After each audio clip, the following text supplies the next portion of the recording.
जब कुछ साल पहले मैंने कैट एग्जाम की तैयारी करनी थी ना, मेरे पास कोई नहीं था जिसको मैं ये सब क्वेश्चंस पूछ पाती कि कैसे प्रिपेयर करते हैं, किन चीजों का ध्यान रखते हैं। लेकिन आई एम बियॉन्ड ग्रेटफुल कि इस समय इतने सारे स्टूडेंट्स हैं। इनफैक्ट जब मैंने कम्युनिटी पोस्ट पे पूछा करंट बैच से कि वो कौन सी एक एडवाइस है जो आप देना चाहोगे, there were so many comments. Hi everyone and welcome back to the channel.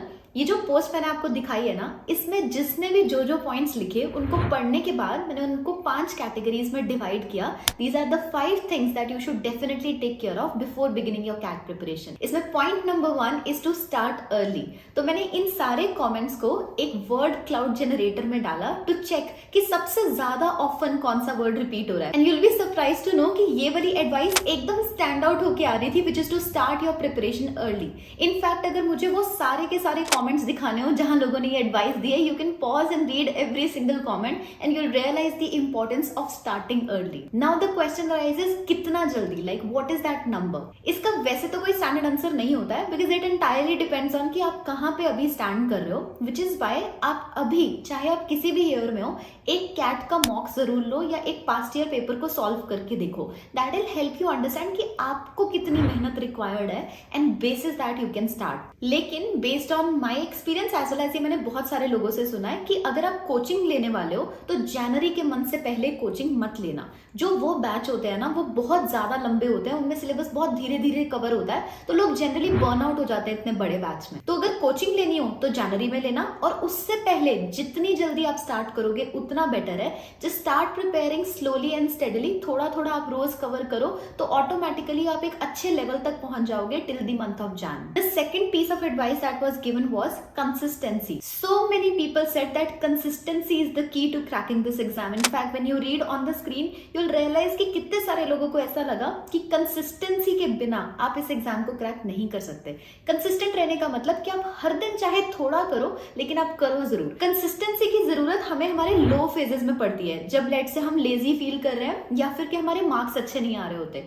उस समय it is very important to remember your why, to remember why you want to do an MBA. In fact मेरे को बहुत अच्छा लगा ये चीज देख के कि सागर ने एग्जैक्टली यही बात बोली है कि अगर आप अपना वाई फिगर आउट कर लेते हो ना, you will keep getting back on track. And he said कि अगर आप श्योर नहीं हो कि आप क्यों ये एग्जाम देना चाहते हो, इट इज हाईली रिकमेंडेड कि आप पहले इस एग्जाम के बारे में अच्छे से रिसर्च कर लो, व्हाट विल हैपन लेटर उसके बारे में भी समझ लो। अगर आप इस कैटेगरी में आते हो जहां आपको नहीं पता है कि आपको क्यों एमबीए करनी है या एमबीए करनी भी है या नहीं करनी है, you should definitely check out the partners of this video, which is study bus. Study bus MBA की पूरी इंडस्ट्री में सबसे बड़ा यूट्यूब चैनल है, एंड इनफैक्ट मैंने खुद इतनी बार पर्सनली रिकमेंड किया है कि कोई भी अपडेट्स और नोटिफिकेशंस के लिए इसी चैनल को फॉलो करो। अब मैंने स्टडी बस के फाउंडर के साथ बात की एंड मैंने उन्हें कहा कि क्या आप एक ऐसी प्लेलिस्ट बना सकते हो कैट 2023 वालों के लिए, जहां वो सारे क्वेश्चंस जो आपको प्रिपरेशन शुरू करने से पहले पता होने चाहिए वो शोन हो। जैसे सबसे पहले उन्होंने बताया कि कैट 2023 का सिलेबस क्या है, देन टॉप कॉलेजेस कौन से हैं, क्या कट ऑफ्स हैं, क्या पैकेजेस हैं, कौन से एग्जाम्स आपको जरूर देने चाहिए। Then they also talk about different specializations, why you should do an MBA. काफी सारे लोगों के दिमाग में लोन का भी क्वेश्चन आता है, ये सारी वीडियोस इसमें है। इनफैक्ट उन्होंने एंड में रिविजन वीडियोस भी डाल दी हैं, जो कि इनकी काफी पॉपुलर सीरीज है।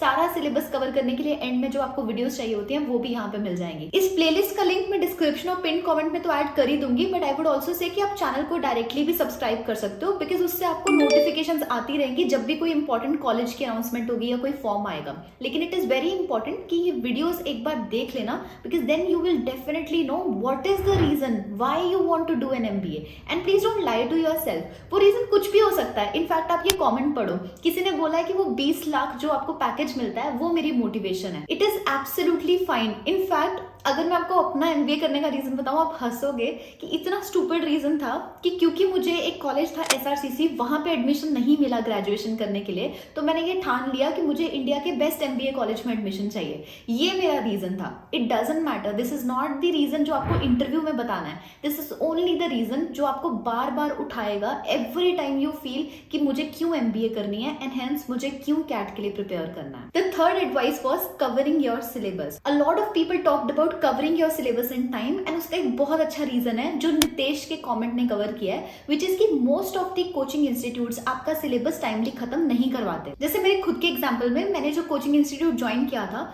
उन्होंने जनवरी से स्टार्ट किया, लेकिन उनका सिलेबस अक्टूबर में जाके खत्म हुआ था। एंड ट्रस्ट मी, अगर मैं उनके भरोसे रह जाती तो मेरा सिलेबस खत्म ही नहीं होता। दैट इज वाई अगर मुझे आपको अपना पूरा शेड्यूल एक टाइमलाइन में दिखाना हो तो वो कुछ इस तरह से दिखाई देता है। जहां मैंने जनवरी में स्टार्ट किया, मार्च तक मैंने कोचिंग के सहारे बेसिक कवर किया, यानी कि जैसे जैसे कोचिंग में करवा रहे थे सेम मैंने किया। लेकिन उसके बाद मार्च से लेके जुलाई तक मैंने अपने हिसाब से प्रिपरेशन की, बिकॉज आई रियलाइज्ड कि अगर मैं कोचिंग के भरोसे रही तो ये खत्म नहीं करेंगे। सो आई डिसाइडेड कि जो वो करा रहे हैं वो तो मैं करूंगी, लेकिन उसके साथ साथ मैं एडवांस में भी सिलेबस कवर करना शुरू करूंगी। इसके ऊपर मैंने डिटेल में एक वीडियो बना रखी है called my daily routine for CAT exam, जो आप डेफिनेटली चेकआउट कर सकते हो। एक और बहुत इंपॉर्टेंट एडवाइस है जो बहुत लोगों ने सिलेबस के बारे में बोली थी कि आपको वीकली शेड्यूल बनाना चाहिए। तो जैसे अगर आपको पता है कि आपको जुलाई तक अपना बेसिक सिलेबस कवर करना है, तो can you divide the total number of chapters into the number of weeks you have starting from now और starting from January, and accordingly आपको अपने वीक के टारगेट मिल जाएंगे कि इस वीक में मुझे कितने चैप्टर्स कवर करना है। सो इस तरह से आप अपना एक वीकली शेड्यूल बना सकते हो, एंड दैट विल श्योर कि आप जुलाई तक अपना सिलेबस डेफिनेटली कवर कर लो, और जुलाई ना सही तो अगस्त तक तो कर ही लो। The fourth advice is regarding mock taking.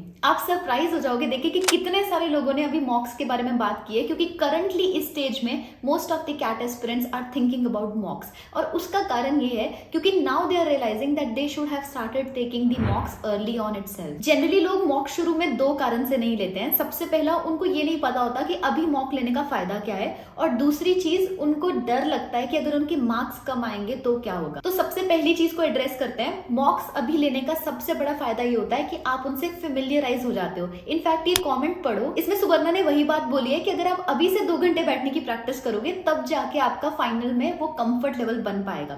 दूसरा कारण जो लोग नहीं लेते हैं कि अगर मॉक्स में मार्क्स अच्छे नहीं आए, आपको जुलाई तक अपने मॉक्स के मार्क्स की टेंशन लेने की जरूरत ही नहीं है। अपने मॉक्स के मार्क्स को ये सोच के मत इवैल्यूएट करो कि मैं कहीं स्टैंड ही नहीं कर रहा, अभी प्रिपेयर ही नहीं किया तो स्टैंड कैसे करोगे। जुलाई तक आपको मॉक्स सिर्फ इस इंटेंट के साथ लेने हैं कि आपको पैटर्न समझना है, आपको देखना है कि कैट एग्जाम होता कैसे है। अभी कितने मॉक्स लेने चाहिए, इसके लिए मैं आपको एक सजेस्टेड नंबर शो कर रही हूँ month wise from January onward. And शुरू में आपको कोई भी टेस्ट सीरीज लेने की जरूरत नहीं है, आप फ्री मॉक्स भी यूज कर सकते हो या इवन पास्ट ईयर पेपर्स भी यूज कर सकते हो। Advice number 5 was some things take time. तो बहुत सी ऐसी चीजें हैं जो अभी बहुत सारे स्टूडेंट्स रिग्रेट कर रहे होंगे कि उन्होंने जल्दी क्यों नहीं शुरू की। जैसे आपने 2 चीजें तो सुनी ली कि प्रिपरेशन और मॉक टेकिंग, लेकिन और भी बहुत सारी ऐसी चीजें हैं जिसमें नंबर 1 पे आती है रीडिंग। अगर आप बिगिनर लेवल के रीडर हो, विच मीन्स कि आप बहुत ज्यादा बुक्स नहीं पढ़ते हो, आर्टिकल्स नहीं पढ़ते हो, you need to develop your reading speed over time. A lot of people said कि एऑन ऐसे शुरू से ही पढ़ने शुरू कर देने चाहिए। इसी तरह मैंने एक वीडियो ऑलरेडी बना रखी है जिसमें वो सारी वेबसाइट्स की लिस्ट है जो आपको ये रीडिंग स्पीड डेवलप करने में हेल्प करेगी और आपकी जीके भी बिल्ड करेगी। तो उनको डेफिनेटली चेकआउट करना, और रोज थोड़ा बहुत रीड करो, चाहे आप 30 मिनट्स भी एक दिन में रीड करो, this will develop your speed. Second most important thing is your calculation speed. जब लास्ट में कोई भी प्रिपरेशन कर रहा होता है तो उनको ये चीज लगता है कि अभी उतना टाइम नहीं है कि हम अपनी कैलकुलेशन को फास्ट कर पाए। इसीलिए अगर आपके पास अभी टाइम है तो यूट्यूब पे वैदिक मैथ्स की ट्रिक्स ढूंढने की कोशिश करो, और उसके अलावा एक वेबसाइट है मैथ ट्रेनर, उसको यूज करो ऑन अ डेली बेसिस। उससे आपकी मेंटल मैथ डेवलप होगी और कैलकुलेशंस फास्ट होंगी। Third point which is so important is your profile building. जब ये लास्ट मंथ चल रहा होता है ना, जब कैट का एग्जाम लोग देते हैं, तब एक बहुत बड़ा एक्सक्यूज हमारे दिमाग में आने लगता है कि हमारी ना प्रोफाइल अच्छी नहीं है, इसलिए हम कैट क्रैक नहीं कर पाएंगे या आईएएम्स में नहीं पहुंच पाएंगे। लेकिन अगर आपने अभी से अपनी प्रोफाइल पे काम किया होगा तो इस चीज की टेंशन आपको लास्ट मंथ में आते आते नहीं होगी। तो अपनी प्रोफाइल पे काम करो, जिसमें आ जाता है कि कोर्सेज करो, इंटर्नशिप्स करो, अलग अलग इवेंट्स में वॉलंटियर करो, अपनी हॉबी बिल्ड करो, नेटवर्किंग करो, एंड हर वो चीज करो जो बेसिकली आपके सीवी को एक बेटर लुकिंग सीवी बना पाए। इन 5 पॉइंट्स के अलावा आपको ये भी पता होना चाहिए कि डिफरेंट यूट्यूब चैनल्स आपको क्या ऑफर कर सकते हैं, which are the best channels, and different MBA coachings के क्या रिव्यूज हैं। दोनों के लिए जो वीडियोस हैं वो मैं यहाँ या यहाँ लिंक कर दूंगी, उनको जरूर देख लेना। And I hope you start of well. अगर कोई डाउट हो तो कमेंट्स में पूछना। Thank you so much for watching this and all the very best.